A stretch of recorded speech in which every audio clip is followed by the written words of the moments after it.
तो आज हम डिस्कस करते हैं क्लास 8th का चैप्टर नंबर 9 अलजेब्रा। अलजेब्रा में मैं तुम्हें इसकी इस वीडियो में हम इसकी 9.1 करेंगे और जो जो इसमें इंट्रोडक्शन तुम्हारे काम का है जो 9.1 से रिलेटेड है उतना मैं तुम्हें अभी बता देता हूँ, ठीक है, कि क्या क्या तुम्हें पता होना चाहिए उस एक्सरसाइज को करने से पहले। तो सबसे पहले अलजेब्रा तुमने शायद पहली बार ही नाम सुना अभी। तो अलजेब्रा देखो बेसिकली होता क्या है, जब एक नंबर, देखो ये एक 4 मान लो, ये 4 क्या है, एक नंबर है, ठीक है। इसके साथ अगर कोई भी इंग्लिश का अल्फ़ाबेट, जैसे मान लो x लग गया या फिर 4a लग गया, तब ये अलजेब्रिक एक्सप्रेशन बन जाता है। यानी क्या अलजेब्रिक एक्सप्रेशन कैसे? क्योंकि वैसे हमने अभी तक क्या पढ़े, सिर्फ नंबर्स के साथ अगर अल्फ़ाबेट लग रहे हैं तो फिर वो अलजेब्रा में काउंट होंगे। जैसे for example 4a plus 2a equal to 6a। Algebra में प्लस भी होता है, माइनस मल्टीप्लाई डिवाइड सब सेम रहता है, पर इसमें तुम्हें पहली बार पढ़ना है इसलिए मैं तुम्हें बता रहा हूँ कि देखो जैसे नॉर्मल इसमें a लगा हुआ है, ठीक है, यहाँ पे क्या है 4a प्लस 2a, जैसे नॉर्मल हम मैथ को सोल्व करते हैं वैसे ही 6a बन जाएगा, ठीक है। जैसे 4a minus 2a equal to 2a, normal जैसे मैथ चलता है ना वैसे ही अलजेब्रा में चलता है, बस इसमें एक अलग से वेरिएबल लगा होता है। वेरिएबल, इसको वेरिएबल बोलते हैं, इसको कोफिशिएंट बोलते हैं।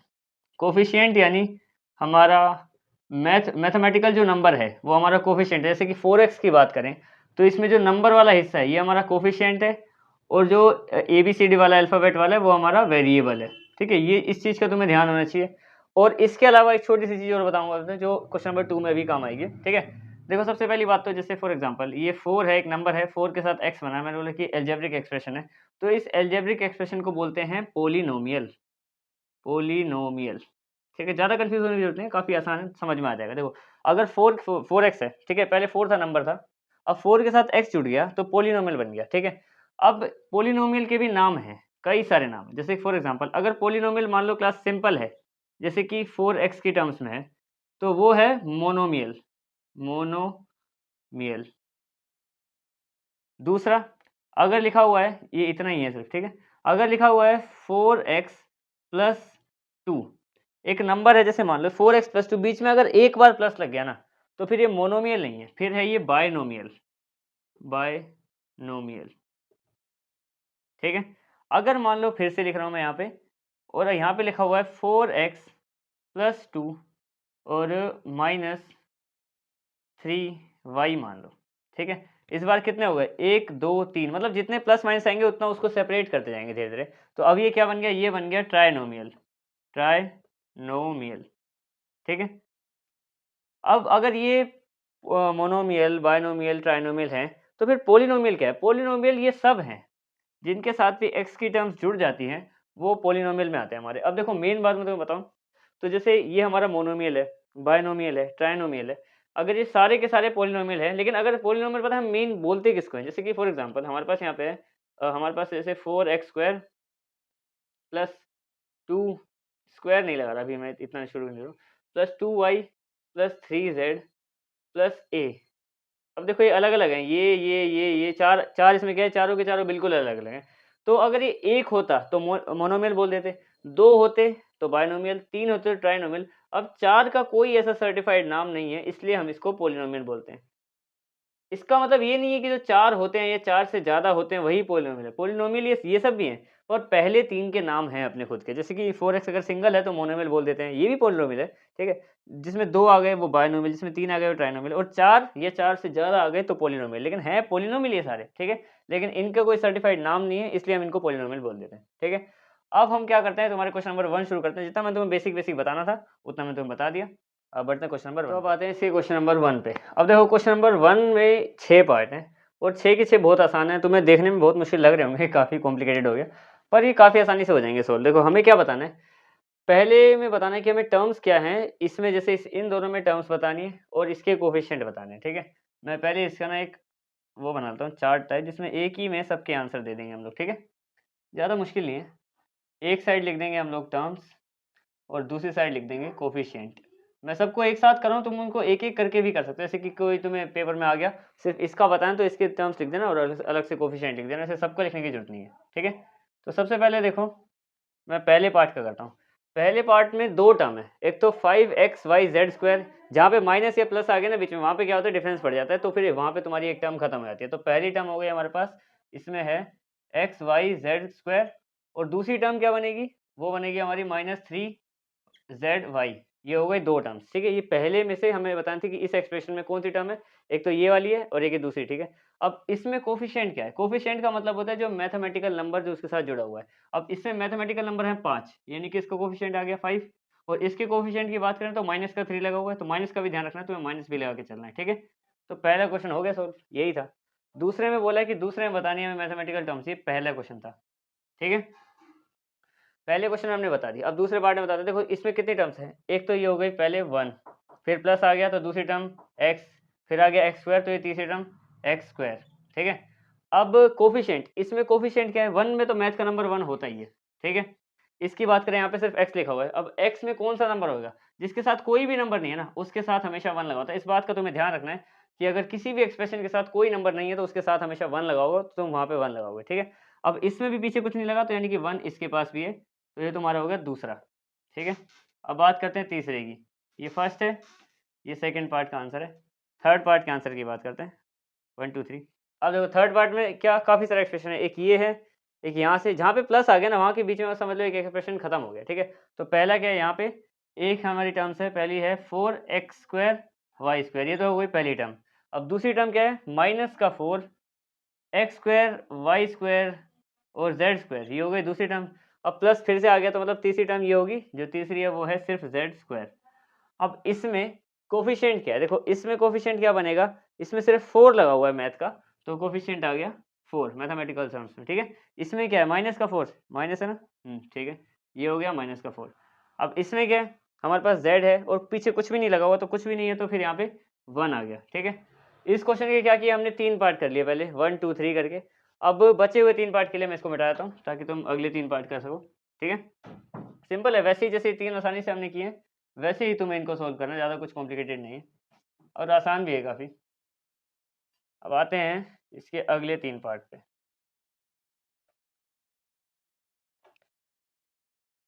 अब नेक्स्ट 3 पार्ट की बात करते हैं, इसका फोर्थ पार्ट, और फोर्थ पार्ट में टर्म्स और कोफिशिएंट बताने।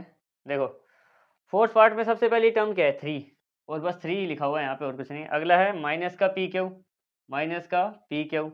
अगला है प्लस का क्यू आर, प्लस का क्यू आर, और फिर माइनस का पी दोबारा से। अब देखो 3 के पास मैथ का कौन सा नंबर है, कोफिशिएंट हमारा 3 हो गया। इनके पीछे कुछ भी नहीं है, तो हमें 1 -1 का ध्यान रखो, इसके पीछे कुछ नहीं है तो 1 आएगा, पर माइनस का 1 आएगा क्योंकि माइनस लगा हुआ है। इसके पीछे प्लस है और कुछ भी नहीं है, तो 1 आएगा सीधा प्लस का। इसमें भी फिर से आ जाएगा माइनस का 1, ठीक है, ये हो गया। अब बात करते हैं इसके फिफ्थ पार्ट की, फोर्थ पार्ट यहाँ पे खत्म हो गया, ठीक है। आते हैं फिफ्थ पार्ट। अब इसमें क्या टर्म्स है हमारे पास, पहली तो हो गई x/2, ये पहली। दूसरी हो गई y/2, ये दूसरी। तीसरी हो गई माइनस का xy। अब देखो यहाँ पे x/2 है, इसके पास कोफिशिएंट क्या है, देखो यहाँ पे x के पीछे कुछ नहीं है तो 1 है, ठीक है, यहाँ पे बताया मैं 1, तो इसका जो कोफिशिएंट होगा वो होगा 1/2, क्योंकि 2 तो नीचे था ही और x के पीछे कुछ नहीं है तो 1 है, ठीक है। इसके पीछे क्या बनेगा, इसका भी सेम 1/2, क्योंकि y के पीछे कुछ नहीं है, लेकिन यहाँ पे तो 1 है और बाय में 2 है ही पहले से। अच्छा, इन दोनों के पास कोई भी नंबर नहीं है तो 1 आ जाएगा, और वो भी माइनस का, क्योंकि माइनस लगा हुआ है, ठीक है, ये भी हो गया। अब आते हैं इसके सिक्स्थ पार्ट पे। सिक्स्थ पार्ट में देखो क्या बोला है हमें, इसमें हमें बतानी है सबसे पहले तो टर्म, एक तो हो गई 0.3a, ये पहली टर्म है। अगला है माइनस का 0.6ab, ये कोमा लगा देना है, ठीक है। तो और उसके बाद अगली कौन सी है, अगली है 0.5b प्लस की, ठीक है, ये हो गई 3 टर्म्स। अब पहले वाले में कोफिशिएंट क्या है, पहले वाले में है 0.3, दूसरे वाले में क्या है माइनस का 0.6, और तीसरे वाले में क्या है 0.5 प्लस का। ये हो गया तुम्हारा पहले क्वेश्चन के 6 के 6 पार्ट के आंसर काफ़ी सिंपल थे, ठीक है। क्वेश्चन नंबर 2 पे आते हैं, ठीक है, उसमें हमें पोलिनोमियल मोनोमियल ये सब हमें बताने क्वेश्चन नंबर 2 में, ठीक है। पढ़ते हैं अब इसके क्वेश्चन नंबर 2 पे आते हैं। देखो क्वेश्चन नंबर 2 में हमें क्या बोला है, हमें बताने हैं इनमें से मोनोमियल, बाइनोमियल, ट्राइनोमियल, पोलिनोमियल, इनमें से कौन कौन से हैं। कई सारे नंबर लिखे हुए हैं, कंफ्यूज होने की जरूरत नहीं है, आराम से एक करके बताएंगे। तो सबसे पहले सोल्यूशन में शुरू करता हूँ। देखो सबसे पहले एक जगह लिख दिया मैंने मोनोमियल, मोनोमियल, और हमें पता है मोनोमियल क्या होते हैं, ठीक है। दूसरा है बाइनोमियल, बायनोमियल,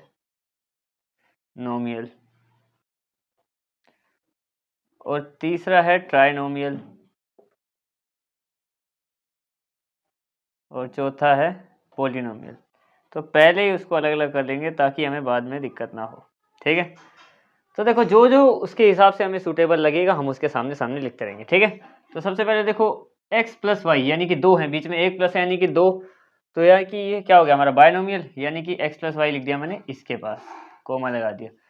1000 जहाँ कोमा आ गया मतलब एक खत्म हिस्सा, तो 1000 एक ही है टोटल, तो मोनोमियल है, इसके बीच में कोई प्लस नहीं है, ठीक है। कोमा खत्म। इसकी बात करते हैं, x plus x square plus x cube plus x की पावर 4 यानी कि 1 से लेकर 4 हैं, 4 हैं यानी कि पॉलिनोमियल में है, इसमें ये है x plus x square plus x cube और x की पावर 4, ठीक है। अगला 7 प्लस वाई प्लस 5x, 1 2 3 3 है यानी कि trinomial, 7 plus Y plus 5x। अगला क्या है 2y माइनस 3y स्क्वायर, 1 और 2, ठीक है। 2y माइनस 3y स्क्वायर ये आएगा बायनोमियल के पास, 2y माइनस 3y स्क्वायर। अगला देखते हैं, अगला है 2y minus 3y square plus 4y cube, 1 2 3 को में से पहले 3 है तो 3 में आ गया, यहाँ पे ये हो जाएगा 2y minus 3y square plus 4y cube, ठीक है। एक सेकंड 3 है ना, 3 वाला फिर इसके नीचे नहीं आएगा, 3 वाला ट्राइनोमियल में आएगा, ये आएगा 2y minus 3y square plus 4y cube, ठीक है। अगला कितना है 1 2 3, इसमें कितना है 5x minus 4y plus 3xy, तो ये इसमें आ जाएगा नीचे यहीं पे ट्राई में, ठीक है। ये हो जाएगा हमारे पास 5x minus 4y plus 3xy, इसमें आ गया, ठीक है। अगला क्या है 4z माइनस 15z स्क्वायर, 1 और 2 यानी कि बायनोमियल में आएगा, तो 4z माइनस का 15z स्क्वायर, ठीक है। अगला क्या है A B plus B C plus C D plus D A, 1 2 3 4, 4 हैं तो फिर इसमें आ जाएगा पॉलिनोमियल में, A B plus B C plus C D plus D A, 4 इसमें आ गया, प्लस आएगा यहाँ पे, कोमा नहीं लगाना, कोमा लग जाएगा तो फिर वो पॉलिनोमियल बचेगा ही नहीं। अच्छा अगला क्या है पी क्यू आर, सिर्फ 2 कोमे के बीच में बस पी क्यू आर लिखा है यानी कि एक मोनोमियल है, पी क्यू आर, बीच में कोई प्लस माइनस नहीं है। अगला है पी स्क्वायर क्यू और पी क्यू स्क्वायर, 2 ही है सिर्फ, तो ये इसमें आएगा बायनोमियल में, P square Q plus P Q square, ठीक है, ये भी हो गया। इसकी बात करते हैं तो इसमें कितने हैं 2p प्लस 2q, 1 और 2, ये भी आ जाएगा बायनोमियल में, 2p प्लस 2q, ठीक है। इसी के साथ तुम्हारा ये क्वेश्चन नंबर 2 हो गया, हमने सब में बता दिया कि सब किस किस में आते थे, तो हमने सब उसके हिसाब से लिख दिया। अब बढ़ते हैं क्वेश्चन नंबर 3 पे, उसमें देखेंगे हम कि एडिशन कैसे करते हैं अलजेब्रा में, ठीक है। इसके थर्ड क्वेश्चन के फर्स्ट पार्ट पे आते हैं, ऐसे 4 पार्ट हैं, इसमें हमें क्या करना है ऐड करना है, लेकिन ऐड करने के लिए इसमें थोड़ा सा एक अलग सिस्टम है, उस चीज़ का तुम्हें ध्यान रखना पड़ेगा। जैसे इसमें एक हिस्से के बाद कोमा लगा हुआ है, दूसरे हिस्से के बाद कोमा, मतलब 3 ऐसे पार्ट हैं और तीनों को 1 2 3 4 करके लिखना पड़ेगा, और सेम फैमिली के नीचे सेम फैमिली रहेगी। जैसे कि फॉर एग्जांपल यहाँ पे पहले में क्या लिखा है यहाँ से मैं सॉल्यूशन शुरू कर रहा हूँ इसका, पहले में लिखा है A B minus B C, ठीक है, ये हो गया पहला हिस्सा। अब दूसरे में लिखा है बी सी माइनस सी ए, तो बी सी के नीचे मैं बी सी को लिख सकता हूँ यहाँ पे, अब ये बी सी प्लस का इसलिए मैंने यहाँ पे माइनस लगाया दूसरे वाले का, ठीक है। और सी ए क्या इसमें सी ए है कहीं पे इन दोनों में, तो सी ए को लिख दिया मैंने बाहर, ठीक है। अगर इसके नीचे होता सी ए तो मैं यहाँ पे लिख देता, ठीक है। अब ये हो गया, ये दूसरी लाइन हो गई। तीसरी लाइन में देखते हैं, तीसरी लाइन में सी ए लिखा हुआ है प्लस का, तो सी ए के नीचे मैं लिख दिया सी ए, ठीक है। और एक माइनस का ए बी है, यानी कि इसको मैं यहाँ पे लिख सकता हूँ, ए बी के नीचे माइनस का ए बी। अब इसको सोल्व करना है। देखो किया क्या है मैंने, बेसिकली जो जिसके पास था उसकी टर्म्स को लिखा, साथ में नहीं था तो बाहर लिख दिया, ठीक है। जैसे ए बी बी सी था, यहाँ पे बी सी के नीचे बी सी लिख दिया, पर सी ए नहीं था, सी ए को बाहर कर दिया। अब सी ए के नीचे मैंने यहाँ पे सी ए लिखा है और ये ए बी था, इसलिए मैंने इसको इस वाले ए बी के नीचे लिख दिया। अब देखो क्लास, अब मैं तुम्हें एक छोटा सा लॉजिक और समझाऊँ। अगर मान लो जैसे ए बी और ए बी दोनों प्लस के हैं तो मिलके 2ab बन जाते हैं, ठीक है। लेकिन अगर ए बी और एक माइनस ए बी है तो वो प्लस से माइनस कट के जीरो आता है, जैसे कि प्लस का 4 और माइनस का 4 जीरो होता है ना, क्योंकि इससे ये कट जाता है एक तरीके से, तो जीरो होता है, तो वही रूल यहाँ पे चलेगा। यहाँ पे ए बी प्लस का ए बी माइनस का, बी सी माइनस का बी सी प्लस का, सी ए प्लस का सी ए माइनस का, तो पूरा इसका आंसर आ गया टोटल 0। तो तुम्हारा पहला पार्ट हो गया, काफ़ी आसान था।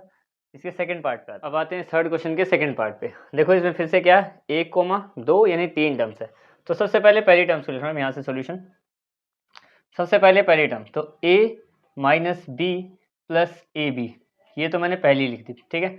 अब दूसरे में बोला है b, तो मैं b के नीचे b को लिख सकता हूँ, क्योंकि b क्या है यहाँ पे, पर ये यहाँ पे प्लस का है, इस चीज़ का ध्यान रखना, यहाँ पे प्लस, यहाँ पे माइनस मत लगाना, ठीक है। अब c इसमें कहीं पे भी नहीं है, तो मैं c को लिख रहा हूँ बाहर, और bc कहीं पे भी नहीं है, ना इसमें ना इसमें, तो यहाँ पे भी लिख दिया मैंने bc को बाहर, ठीक है। अब बात करते हैं तीसरे वाले की। इसमें c है प्लस का, तो मैं इसके नीचे लिख दूंगा, और a है माइनस का, तो a को मैं यहाँ लिख दूंगा इसके नीचे, ठीक है।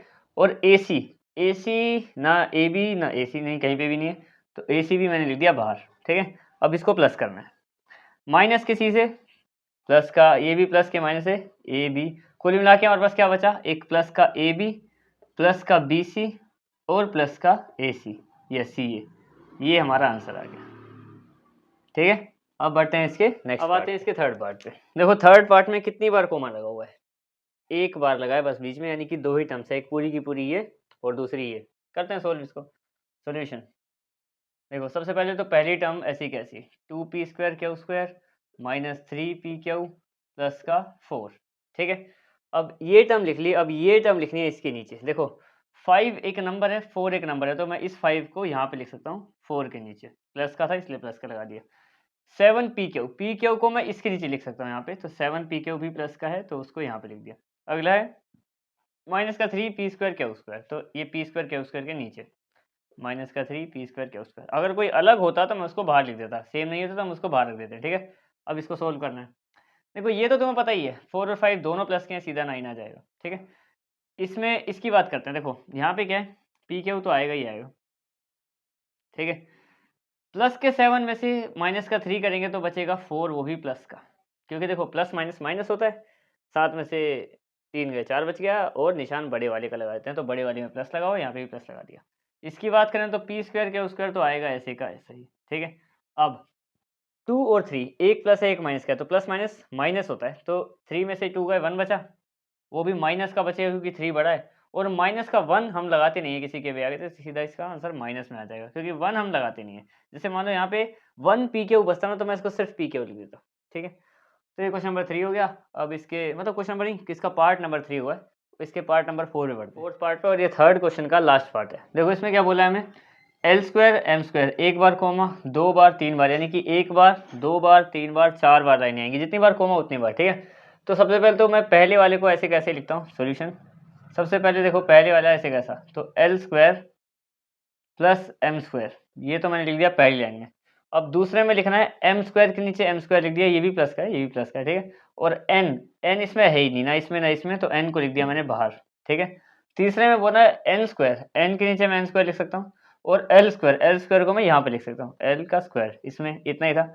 अब अगले कोमा के बाद बोला है कि 2LM यहाँ पे 2LM नहीं, बेसिकली LM यहाँ पे एक साथ कहीं पे भी नहीं है, तो LM यहाँ पे बाहर आएगा, तो 2LM को लिखूंगा बाहर, और 2MN को भी लिखूंगा बाहर, क्योंकि MN भी कहीं एक साथ नहीं है, और 2NL को भी मैं बाहर ही लिखूंगा, ठीक है।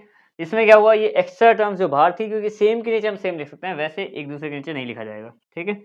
अब देखो L² और L² अभी प्लस के हैं, प्लस माइनस होता तो मैं काट देता, पर अभी प्लस के हैं, यानी कि एक तरीके से इसकी वजह से कुछ नहीं होता, उसके पीछे 1 होता है, यानी कि 1L² और 1L² मिलके क्या बन जाएंगे 2L², और ये भी सेम ऐसी 2M² और 2N², और साथ में ये तो ऐसे कैसे आए, क्योंकि ये सोल्व होंगे नहीं, कि इसके आसपास की कोई टर्म्स ही नहीं है इसको सोल्व करने के लिए, 2MN और 2NL। तो ये हो गया तुम्हारा क्वेश्चन नंबर 3, एडिशन वाला हिस्सा कंप्लीट हो गया। अब सब्ट्रैक्शन करेंगे कि कैसे कैसे इसको सब्ट्रैक्ट किया जाता है, ठीक है। ये एडिशन वाला था सारा। सब्ट्रैक्शन में थोड़ा सा अलग रूल है, पर वो भी आसान है, उसमें 3 ही पार्ट है, ठीक है। क्वेश्चन नंबर 4 आते हैं इसके। क्वेश्चन नंबर 4 में सब्ट्रैक्शन का मतलब हमें माइनस करना है, जैसे पहले वाले में हमने प्लस किया था ना, वैसे इसमें माइनस करना है। पर इसमें फ़र्क क्या है, मतलब जैसे इसमें लिखा ना, जैसे कि इस टर्म को माइनस करना है फ्रॉम दिस, यानी कि इसको, फ्रॉम का मतलब होता है से, ठीक है, इससे माइनस करना है, तो ये वाली टर्म हमें सेकंड टर्म माइनस में लिखनी पड़ती है पहले। सॉल्यूशन शुरू करते हैं, ज़्यादा कॉम्प्लिकेटेड नहीं है, दो चीज़ें होंगी अलग। एक तो पहली बात, इसको लिखेंगे पहले, यानी कि ऊपर आएगा ये वाला हिस्सा,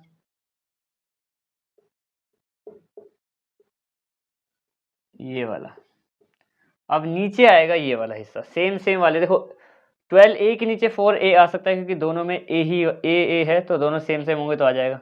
यहाँ पे माइनस का 7 ए बी, ठीक है। यहाँ पे प्लस का 3 बी भी सही है, और ये नंबर के नीचे नंबर, यानी कि बी वाली टर्म्स एक साथ, ए बी वाली एक साथ और ए वाली एक साथ, ठीक है। अच्छा, अभी इसमें एक और ट्विस्ट है। सबसे पहली बात तो ये हमें पहले लिखना पड़ता है, कौन सा, ये वाला हिस्सा पहले, ये वाला हिस्सा बाद में, ठीक है। अब सबसे मेन रोल क्या है इसमें, जो नीचे वाली लाइन है ना, इसके सारे के सारे साइन हो जाएंगे चेंज।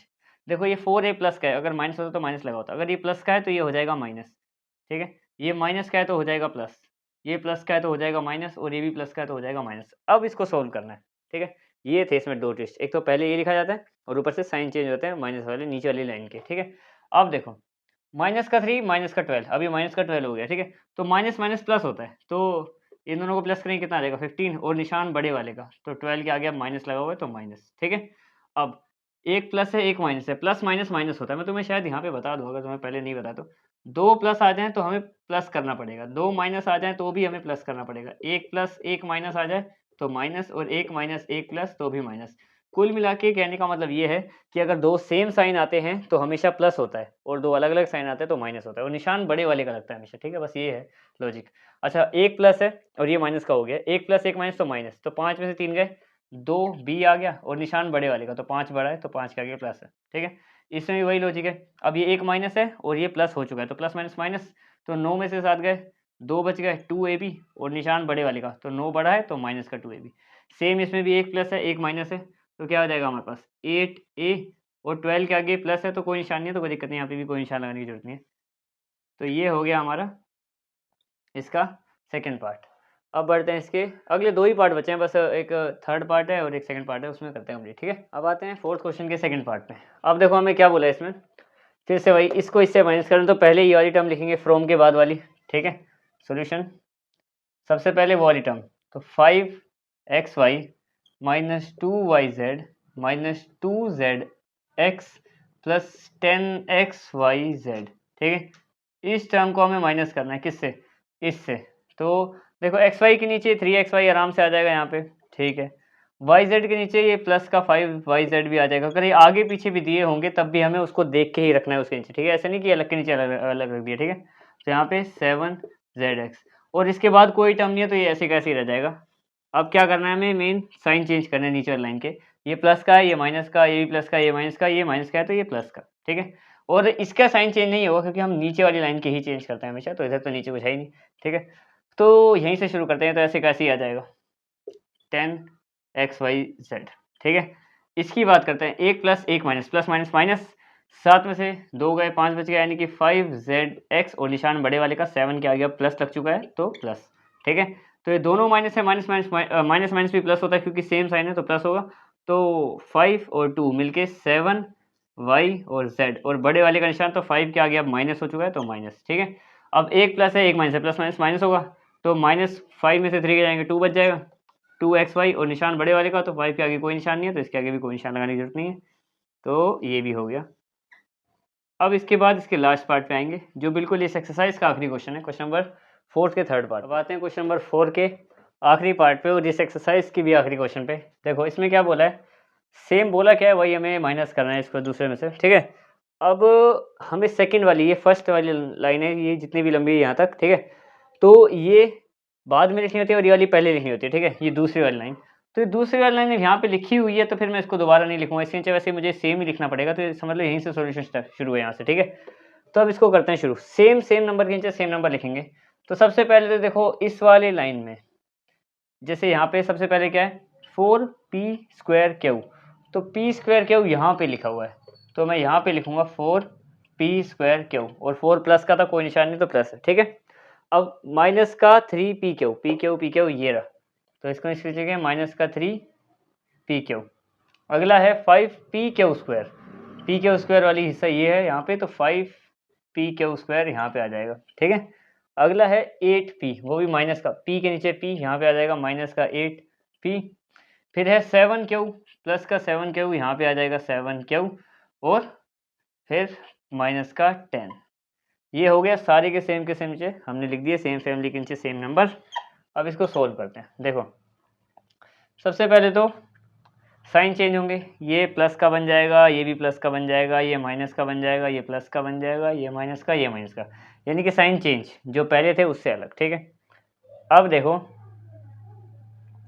अब 18 प्लस का है और 10 भी प्लस का हो गया, दोनों प्लस के हैं तो सीधा 28 आएगा, कोई टेंशन नहीं है, क्योंकि दोनों प्लस के हैं तो निशान भी प्लस का ही रहेगा। ठीक है, अब देखो यहाँ पे क्या है, एक प्लस का है एक माइनस का है, तो प्लस माइनस माइनस होते हैं, तो 8 में से 3 गए 5 बच गया, यानी कि 5p, वो भी निशान बड़े वाले का, तो 8 के आगे प्लस लग चुका है, तो यहाँ पे प्लस आएगा। ठीक है, ये भी माइनस वो भी माइनस, माइनस माइनस प्लस होता है, सेम निशान प्लस होंगे, तो इसमें इसको ऐड कर देंगे तो कितना 18 क्यू आ जाएगा, और निशान बड़े वाले का, तो इसमें माइनस का 11 आ जाएगा। ठीक है, इसकी बात करते हैं, दोनों प्लस बन गए, दोनों प्लस बन गए तो फिर प्लस का 8p क्यू सिंपल आ जाएगा, कोई सोचने की टेंशन नहीं। अब देखो इसमें क्या है, ये दोनों माइनस है, दोनों माइनस माइनस प्लस होता है, तो 5 और ये हो जाएगा 7p क्यू स्क्वायर, और निशान किसका लगेगा, 5 बड़ा नंबर है उसके, वो माइनस का हो चुका है अब, तो फिर माइनस का।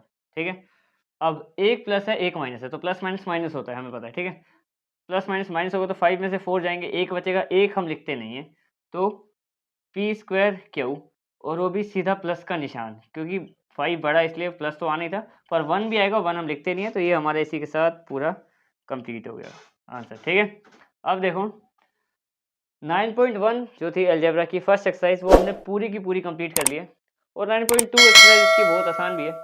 अब मिलते हैं इसकी नेक्स्ट एक्सरसाइज पे, दैट्स इट।